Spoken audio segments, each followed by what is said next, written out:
स्वामीनाथ हे आए जो धर्मराज बाबा के चौपर निपट रही है पति दे स्वामी ये काट के मनजूसा से देखलिया स्वामी उजरे उजरे घून गिर रहला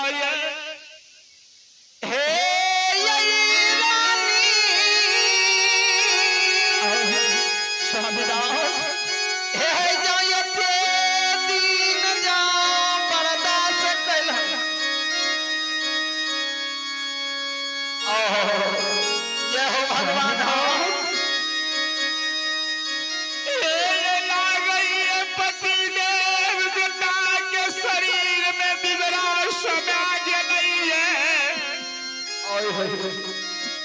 स्वामी याव गई समीत में याव नहीं जीत नहीं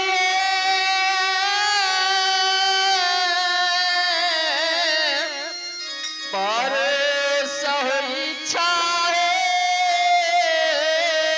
बिया हुए स्वामी जते के सोग हमरा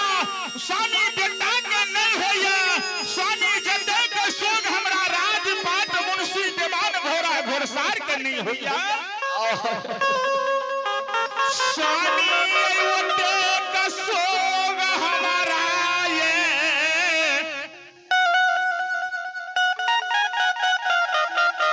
स्वामी गुरु के नेतल खसी के होई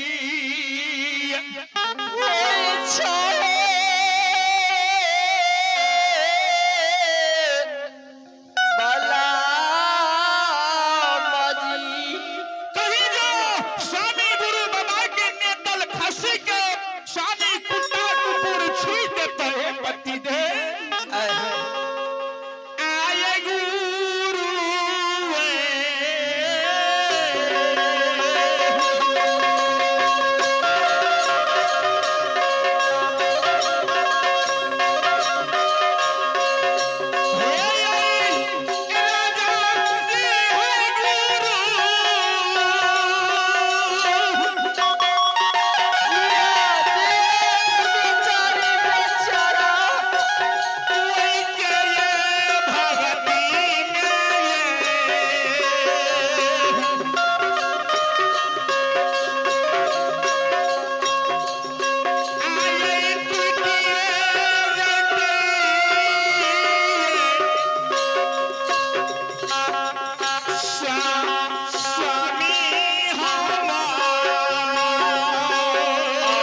तो चले जाओ राजा जी।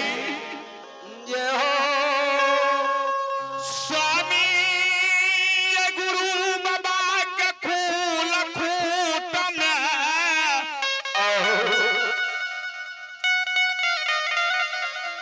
राजा जी ये भगत पजियार बाबा भेल होई। जय हो भगवान स्वामी ये वही भगत पजियार बाबा के तुलसी के दल के स्वामी है जय हो आय खासिया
हाँ ये धांगनी स्वामी जल्दी सिना जाओ जल्दी भगत पजियार बाबा का बोला के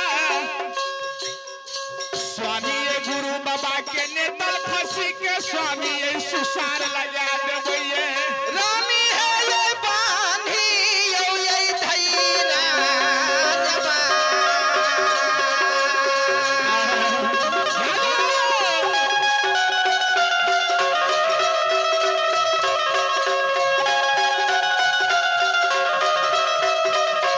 ये मलकिनिया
स्वामीनाथ हे रानी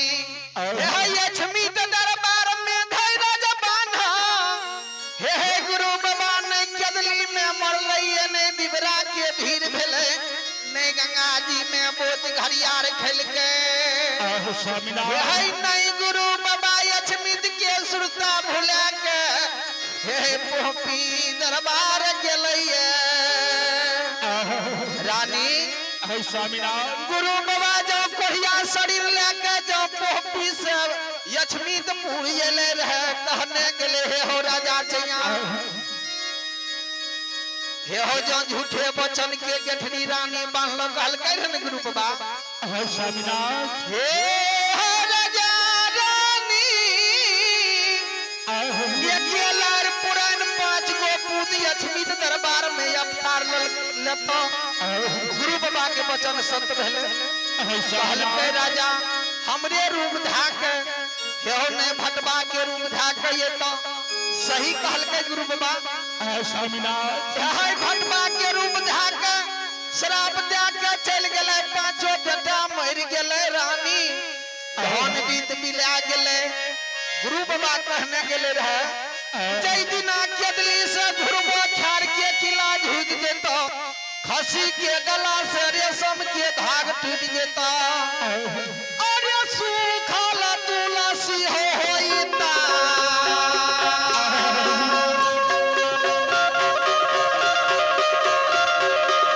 राजा जी होइता हरि हो या छवि तो या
खसी के व्यवहार देखियो यहाँ करिए तुलसी के दल हकार लेके जाइले स्वामीनाथ खौन खसी नमना होइए खौन करनी जवान होइए खौन धर्म गहबर जाइए अरे खौन हो बाटा ही आवइए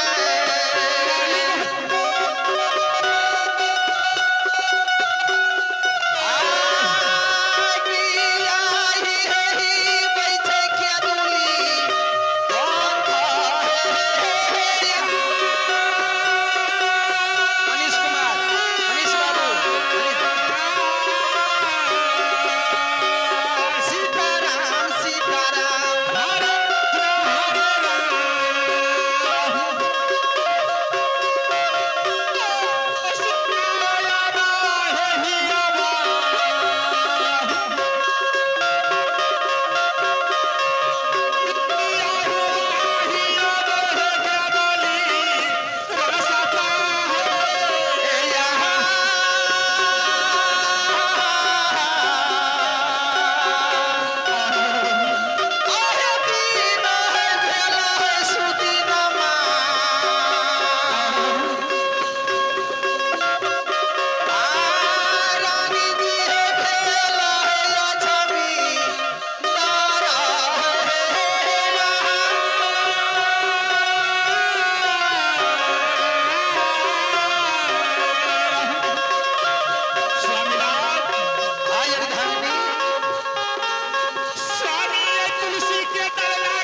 श्री हरि ठाकुर जी के दरबार में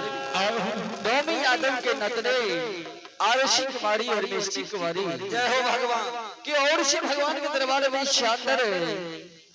51 रुपए दान आए हैं। ऐसे दाने के मां भगवती मां सरस्वती विद्या के भंडार दियो, घर में सुख शांति दियो। गोसा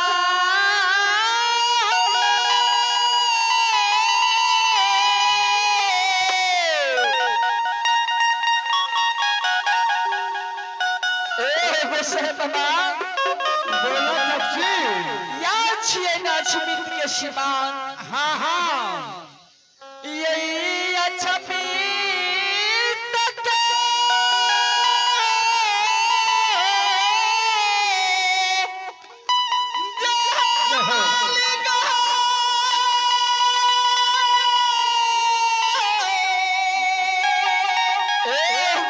बाबा बोला मित्र के शिवान छिए मित्र के शिवान पर से वही दुख के बेर में एक राजा चंद्रवली जे का